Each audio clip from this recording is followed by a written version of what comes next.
aula também, sabe? Bom dia, Daphne, bom dia, Marcelo. Bom que dia, bom estar aqui. Tarcísio, deixa eu só fazer mais um comentário, Daphne, porque o Tarcísio, como nós, é um bom sambista. Hoje é aniversário do nosso querido Adoniran Barbosa. Opa. Homenagem a ele, tá? Salve, Adoniran. Salve, Adoniran Barbosa. Eu conheci o Adoniran Barbosa pelas vozes e pelo cavaquinho do Galote, do saudoso Galote, meu querido companheiro, que eu pude homenagear lá na Câmara de Vereadores do Rio de Janeiro, nas rodas de samba ali do Sobrenatural e depois em vários lugares do Rio de Janeiro. Gosto muito, gosto muito. Beleza. Vai lá, Daphne. Não, então, queria, trazendo aqui o assunto para a política, infelizmente queria ficar falando de samba e de roda de samba. Seria tão mais agradável, né? Gosto de falar de samba e futebol. Mas a gente tem essa missão de falar desses bolsonaristas que ontem fizeram, enfim, toda aquela palhaçada, né? Aliás, a gente até estava falando isso mais cedo, a gente até ri, mas é muito grave, né? Queria saber como é que está o clima aí, e como é que vocês estão conseguindo lidar com essa situação, com essa tensão criada pelos bolsonaristas que não se conformam, né, na verdade, com a prisão do Bolsonaro. Estão ali utilizando esse espaço, que é o espaço de fazer política, para tentar anistiar a figura do Bolsonaro e o resto da família. Pois é, Daphne, ontem foi esse dia bizarro aqui, né, de chegar no plenário, né, nós tivemos uma reunião, inclusive, dos partidos de esquerda mais cedo, eu fui representando a bancada do PSOL, junto com a presidente do PSOL, Paula Corradi, e enquanto estávamos lá, fomos comunicados de que eles tinham ocupado a mesa do Senado e a mesa da Câmara dos Deputados. E aí, junto com o deputado Lindbergh, o deputado Túlio Gadelha, nós fomos para o plenário e para enfrentá-los, né, para enfrentar o que era, e aí a cena era uma cena grotesca, ridícula, né? Eu acho que sequer era uma palhaçada, porque eu tenho respeito pelos palhaços que nos fazem rir de forma sempre muito criativa, né? E o que a gente estava vendo ali naquele momento era uma coisa de um ridículo, deles se colocando como se tivessem impedidos de falar, com aqueles esparadrapos na boca. Claro que a nossa primeira reação, né, foi do absurdo, de dizer, olha, saiam daí, a sessão tem que abrir, é um absurdo que vocês estejam fazendo isso, ninguém quer pautar anistia aqui, e eles, né, querendo provocar algum conflito e algum confronto direto, porque era isso, eles queriam chamar a atenção, aparecer, mas também tinha esse lado ridículo da situação, né? Alguns, inclusive, o Marcel Van Hatten do Novo, estava sem esparadrapo na boca, e eu fiquei chamando, coloca o esparadrapo, não quero te ouvir, bota mais um aí, né? Tinha essa parte meio de expor ao ridículo o que eles estavam fazendo lá. O Bibo Nunes, um outro deputado desses, sempre falando, sempre eloquente, foi para a tribuna fingir um discurso com esparadrapo na boca. Eu disse depois, foi o melhor discurso que eu ouvi do Bibo Nunes na vida, né? Esse em que ele não pôde falar nada a respeito disso. Então, nós vivemos essa situação de paralisia do legislativo, de um enfrentamento a própria autoridade do Hugo Mota e da mesa diretora. É bom que se diga isso. O Hugo Mota não estava aqui em Brasília, estava na Paraíba, né? Entrou em contato com o Sóstenes, líder do PL, que comunicou que não ia liberar a mesa. Ele chamou uma reunião para hoje, 11 horas, cancelou a sessão e chamou para a reunião hoje, 11 horas. Vamos ver o que vai acontecer, porque é uma situação de conflito aberto. Daqui a pouco tem reunião da Comissão de Educação que a gente não sabe se vai acontecer, né? A gente não sabe o que vai acontecer aqui hoje. E isso tudo por quê? Porque eles querem defender uma anistia absurda. Eles continuam a atacar o Brasil, a atacar as instituições brasileiras, a atacar a democracia brasileira, em nome de uma anistia sobre a qual eles não cumprem nenhum tipo de compromisso. Eles continuam a fazer o golpe. Eu acho que vocês estão corretos em classificar que ontem a evidência de que esses caras querem se manter no poder independente do rito democrático da sociedade brasileira. Eles querem continuar o golpe, eles não têm nenhum compromisso com isso. Essa é a evidência dessa extrema-direita que é entreguista, traidora, golpista, autoritária, violenta, tudo isso que está acontecendo. Protestos, obstrução, são elementos importantes da democracia. Mas o que eles estão fazendo aqui é a tentar impor uma pauta que ninguém quer pautar, que é inconstitucional, que é absurda, né? E não querem se responsabilizar por aquilo que fizeram. Tentaram dar um golpe no dia 8 de janeiro, estimularam as pessoas a fazerem isso, e o Jair Bolsonaro é o líder dessa quadrilha, e nesse ponto de vista precisa ser responsabilizado, e tem que cumprir as medidas cautelares. Nós podemos até discutir se as medidas cautelares são ou não justas, corretas, mas se elas existem, têm que ser cumpridas, né? Esse é o elemento colocado. Então, uma situação bizarra, a gente não sabe o que vai acontecer aqui hoje. Esperamos que, nesse ponto de vista, a mesa diretora da Câmara e do Senado restabeleçam a normalidade do trabalho aqui e a gente toque a vida. Queremos votar a isenção do imposto de renda, queremos votar coisas importantes para o Brasil, e o Bolsonaro que se vire com a justiça, né? E o debate do tarifaço que a gente faça como deve ser feito. Mas não esse ridículo que aconteceu aqui ontem na Câmara. Ô, Tarcísio, eu queria fazer uma colocação. Quer dizer, a gente pode até discutir, você falou, as medidas cautelares, e depois eu quero te ouvir sobre elas. Mas antes, eu acho que houve um fato mais importante. O vice-presidente da Câmara, o Altineu, foi para a rampa do Congresso e avisou ao Hugo Mota: se eu assumir o seu lugar, eu vou pautar o projeto da anistia. Coisa que o Hugo Mota não está querendo pautar, porque sabe que não tem maioria no Congresso e nem na sociedade. 61% das pessoas ouvidas pelo Datafolha disseram que não votam em partido político que aprovar a anistia. Agora, o vice-presidente fazer esta ameaça, como é que fica a situação dele? Isso já não é motivo de um código, de uma comissão de ética para ele? Então, Auler, aqui estamos nessa situação que é, nos anos em que aqui estive, a votação da mesa diretora foi sempre um grande acordão, né?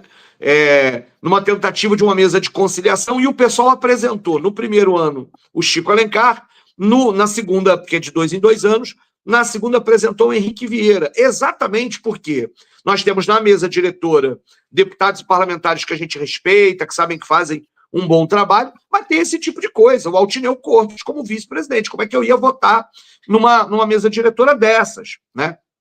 Na outra mesa diretora tinha a Maria do Rosário, nessa tem o Carlos Veras, tem a delegada Catarina, pessoas que são respeitáveis na mesa diretora. Mas para nós sempre foi um perigo essa ideia de fazer uma mesa que tenha esse tipo de composição. E agora está dado de que o Altineu Cortes, vou dizer, eu vou agir sem respeitar o presidente da casa, e pior, porque o meu problema não é a hierarquia, que acho que tem que ser respeitado todo, que é a palavra do presidente da casa, porque não devia ser assim numa democracia. Mas pior, o Altineu diz respeito ao colégio de líderes, ou seja, o conjunto daqueles que representam os partidos no próprio Congresso. Isso é uma medida absolutamente autoritária, oportunista, que é o limite da questão. Agora, qual é o problema? Nós estamos avaliando entrar no Conselho de Ética sobre todos aqueles que ontem impediram o trabalho legislativo de acontecer. É meu direito vir aqui, debater no Tribuna da Câmara, numa sessão chamada, debater as matérias e votar as matérias. Nem a maioria, nem a minoria tem o direito de impedir esse direito. Bom, vamos lá. Nós, da esquerda, já utilizamos alguns momentos ocupar a mesa diretora para tentar chamar a atenção de algum projeto. A última foi na votação da reforma trabalhista, em Querundina, etc. Mas em nenhum momento nós chegamos nesse limite de tentar impor uma pauta que o colégio de líderes não quer. A gente ocupava para denunciar e para dizer: o que vai acontecer aqui é um escândalo. E esse tipo de coisa nunca paralisou a Câmara dessa forma e com esse nível de dizer: olha, vamos desrespeitar e vamos botar para pautar a anistia de qualquer forma, e num contexto em que uma potência estrangeira nos pressiona com tarifas dessa forma, numa clara atitude imperialista, numa atitude entreguista dessa situação toda, numa situação para livrar a cara de gente que planejou o assassinato do presidente Lula, do vice Alckmin, de ministro do STF, inclusive do Alexandre de Moraes, que colocou a caminhão-bomba no aeroporto de Brasília, que atentou, vandalizou o Congresso para tentar desestabilizar o Congresso, o STF e o Palácio do Planalto, para tentar desestabilizar o regime e dar um golpe, né? E, portanto, impedir a coisa. Olha, é uma gravidade enorme. Os caras estão a serviço de uma situação que é golpismo. E se nós não responsabilizarmos essas pessoas agora, elas continuarão a fazer. Imagina agora que hoje, se daqui a pouco, às 11 horas da manhã, o presidente Hugo Mota chega no Colégio de Líderes, então eu vou pautar a anistia. Qual é a moral que ele vai ter para fazer isso?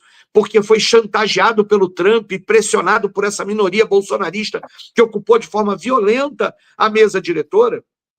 Inclusive, Marcelo, eu tenho desde ontem falado qual é a racionalidade desses bolsonaristas. Às vezes é difícil encontrar alguma racionalidade no ato deles, porque todas as vezes que eles dobram a aposta afrontando ou o Brasil enquanto sociedade, no caso do Trump, né, do caso do tarifaço, ou afrontando as próprias instituições, o que eles esperam que aconteça? As instituições vão se fechar e vão dizer não, sobre chantagem, sobre ameaça, nós não vamos fazer.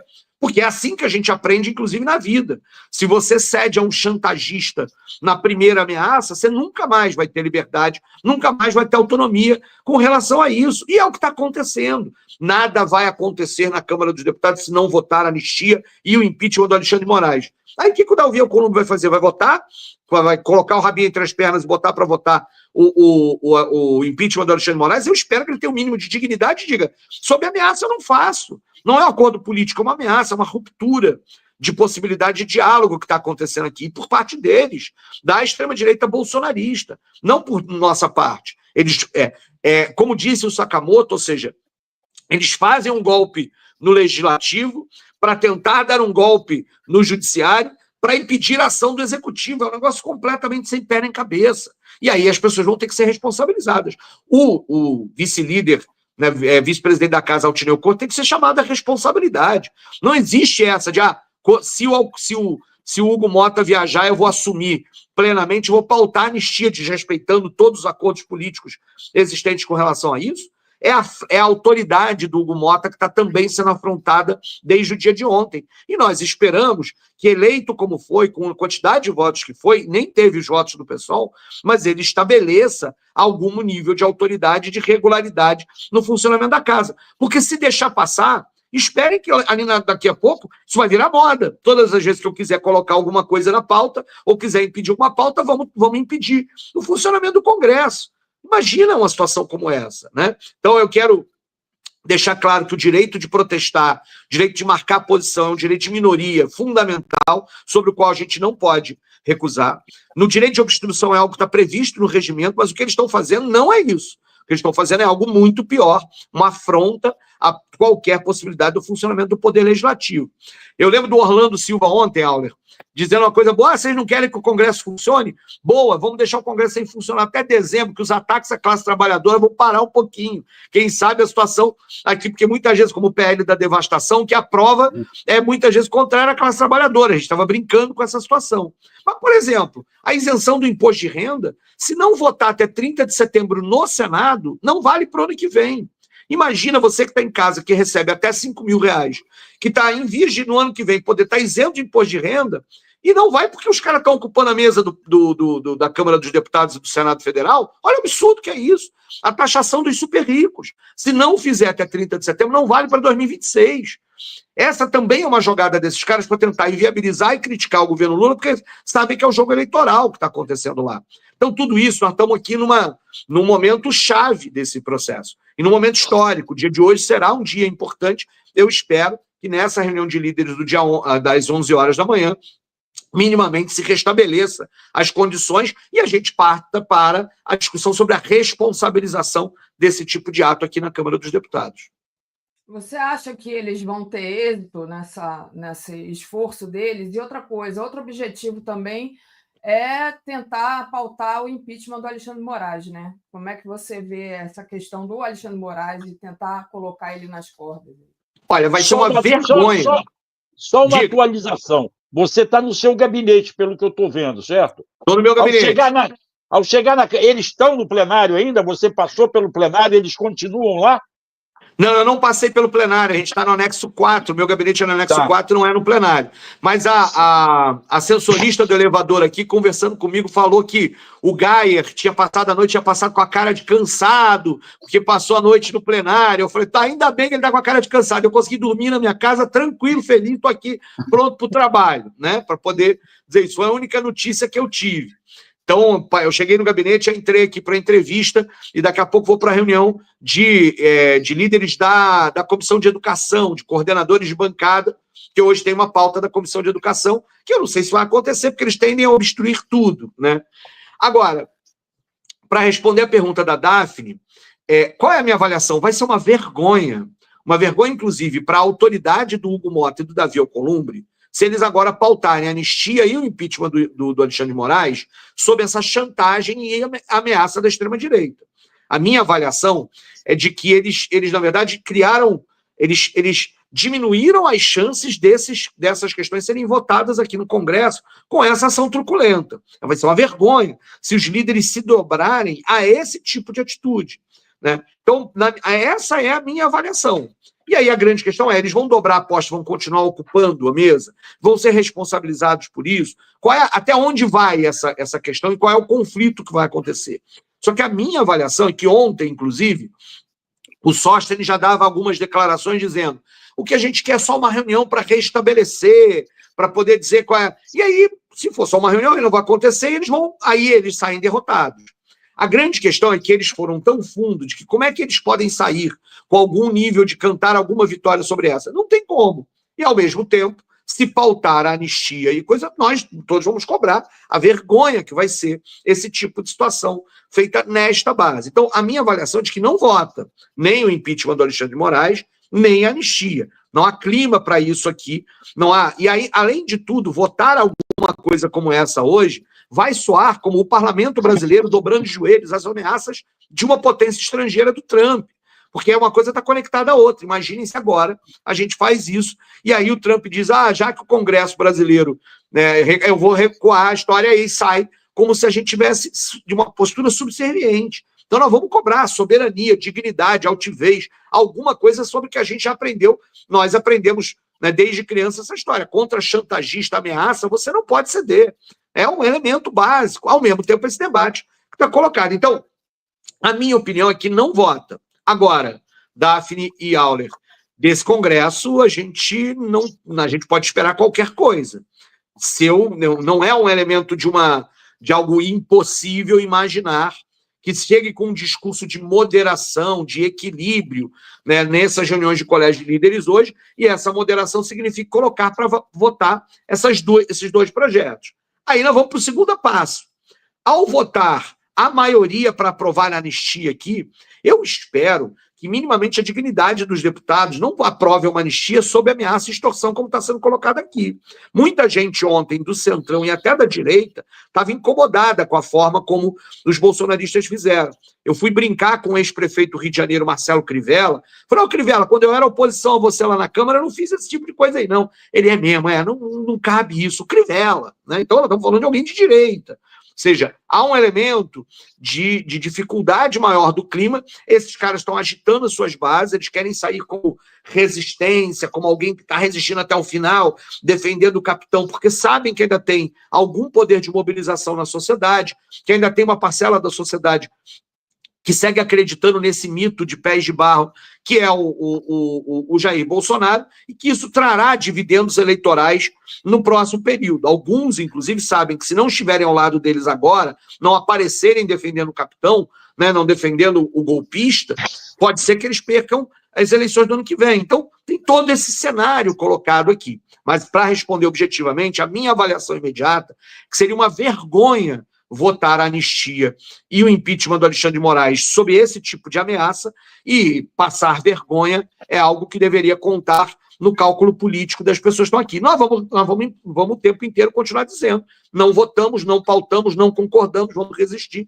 na linha que a gente tem defendido e que, olha, importante, o presidente Lula tem sido muito correto, muito firme na defesa da soberania nacional, no enfrentamento ao Donald Trump, na lógica, como tem articulado, inclusive, com o Geraldo Alckmin, com os setores da burguesia brasileira que estão sendo atingidas para isso. Esse tipo de história nos coloca numa posição confortável de dizer, olha, nós estamos numa linha correta de enfrentamento e que, como disse o Auler, as pesquisas, inclusive, têm demonstrado que nós estamos na posição da maioria da população brasileira, de não ceder às pressões do Donald Trump e, portanto, não ceder a esse mimimi, esse chororô deles que não querem se responder na justiça pela tentativa de golpe que fizeram no dia 8 de janeiro.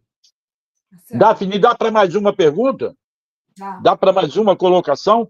Tarcísio, é o seguinte, consta que a atitude do Trump acabou ajudando o Lula ao defender a soberania nacional, trouxe para junto dele grande parte da população. Você diria que a atitude do PL, que tem 90 e poucos deputados, rachou a direita? Porque, pelo que eu vi na rampa ontem, nem todo o PL estava lá. Eles próprios parece que estão rachados. Você acha que a nota do Valdemar contra a prisão do Bolsonaro, prisão domiciliar, foi pífia, foi ridícula. Você acha que eles racharam? O PL rachou, o Centrão rachou com o PL. Há uma mudança no quadro político que pode favorecer o governo na votação do imposto de renda, por exemplo? Eu acho que existe, em momentos de desespero, e eu acho que é isso que está acontecendo com a direita bolsonarista, que a essa altura do campeonato está vendo que Bolsonaro vai para a cadeia, está vendo ruir o seu castelo, o Eduardo Bolsonaro, a Zambelli, o Marcos Duval, todo mundo dando tiro no próprio pé, cometendo erros estratégicos, está esfarelando parte disso.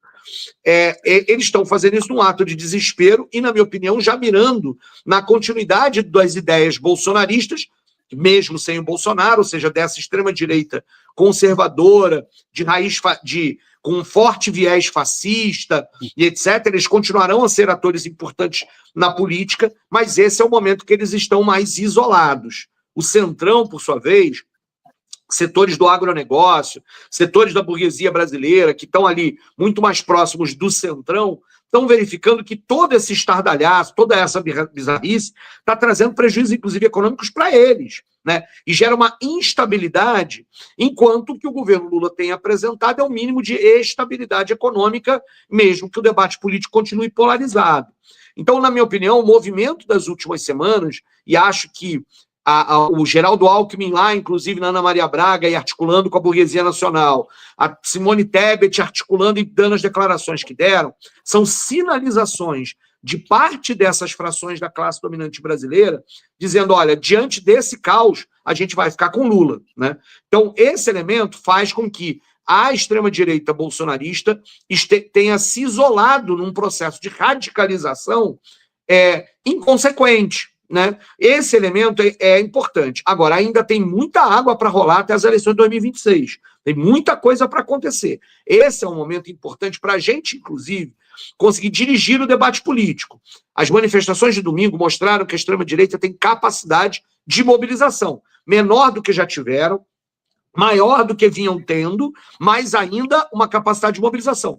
Mas as pesquisas têm demonstrado que eles não têm capacidade de dirigir o debate público agora. Quem está dirigindo o debate público somos nós. É a base, é o governo Lula, na frente ampla. É verdade, mas somos nós. E aí é o momento da gente avançar. Isenção do imposto de renda, fim da escala 6x1, avançar no enfrentamento à fome e à desigualdade, avançar em pautas que sejam importantes para todos nós, que estejam dentro desse escopo, da defesa das famílias brasileiras, da defesa do Brasil. E isso faz com que eles percam, no debate público, percam densidade eleitoral e a disputa da hegemonia. Está vencida a batalha definitivamente? Longe disso, né? Eles estão preparando para poder se reorganizar, para poder continuar sendo uma força política importante, como mostraram ser no próprio domingo. Mas é verdade que, na minha opinião, parte do Centrão rompeu com eles nesse momento. Há algo que é curioso, que a gente precisa entender, que é o impacto das tarifas do Trump sobre o agronegócio, como é que faz se movimentar exatamente a frente parlamentar da agricultura. Eu tenho dito isso em alguns lugares. O maior partido da Câmara não é nem o PL, nem o PT, é a FPA. Eles organizam aqui no Congresso grande parte daquilo que é aprovado ou não aprovado no Congresso. E aí, nesse ponto de vista, na maior parte das vezes, o interesse econômico é mais importante do que esse estardalhaço político que está sendo feito. E eles têm cálculo na cabeça sobre o que vão ganhar e o que vão perder com cada uma dessas coisas. Esse é um jogo a ser jogado ainda e vai ser jogado nos próximos meses, até as eleições do ano que vem. A minha avaliação é de que o erro estratégico do Eduardo Bolsonaro, traidor da pátria, fez com Trump, ele iniciou um processo que é um processo de isolamento da direita bolsonarista. Vamos ver se isso se confirma nos próximos meses. Muito bem. É isso, gente. Obrigada, Marcelo. Obrigada, Tarcísio. Sempre um prazer ter você aqui conosco na TV 247. Espero que se resolva essa crise hoje aí, que vocês consigam, a democracia vença dentro desse Congresso Nacional e isole esses loucos. Esses caras não podem ser reeleitos. Flávio Bolsonaro não pode ser reeleito senador pelo Rio de Janeiro. Nós temos que convencer os eleitores do Rio a votarem melhor em 2026. É isso. Nas eleições nós vamos ter que cobrar todas essas faturas. Um grande abraço, pessoal 247. Obrigado, Daphne. Obrigado, Auler. Vamos lá que eu estou aqui para trabalhar. Vamos embora. Vamos restabelecer a normalidade aqui. Um grande abraço. Um abraço.